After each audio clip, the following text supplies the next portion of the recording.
In news overseas, U.S. President Donald Trump held a closed meeting Thursday with Swiss President Ueli Maurer at the White House.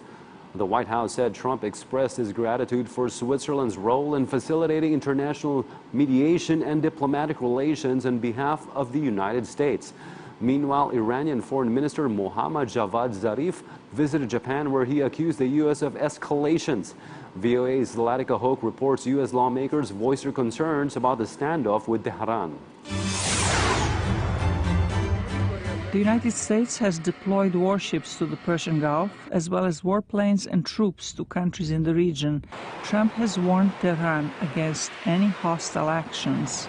White House Press Secretary Sarah Sanders gave no details about Trump's meeting with his Swiss counterpart, but said the president has always been very clear about his message for Iran. We'd like to see some behavioral change come from them. We're going to continue the maximum pressure, and that as the president has said, if they take action, they're not going to like what he does in response. Kevin McCarthy, top Republican in the U.S. House of Representatives, said the administration has evidence of Iran's aggressive behavior. We look at what has happened in the Middle East to some Saudi Arabia tankers.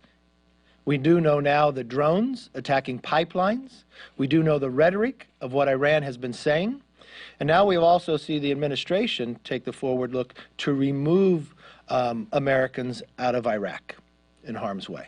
Many Americans recall that similar rhetoric led to the 2003 war in Iraq. U.S. Senator Bob Menendez, a Democrat from New Jersey, accused the administration of withholding crucial information. We do not need another Iraq weapons of mass destruction moment, where we were falsely led into a military engagement in Iraq, which was one of the biggest mistakes we have had in foreign policy.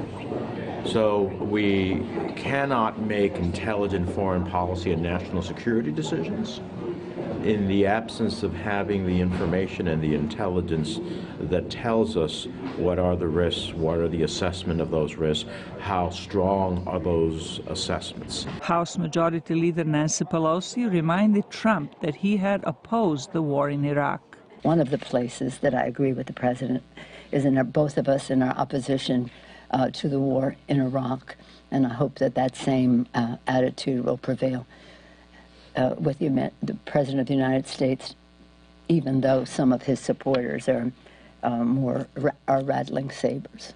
Iran's foreign minister was in Tokyo Thursday, where he pledged to work with Japan to maintain stability in the Persian Gulf. He said Tehran has exercised maximum restraint since the U.S. withdrawal from the Iran nuclear deal.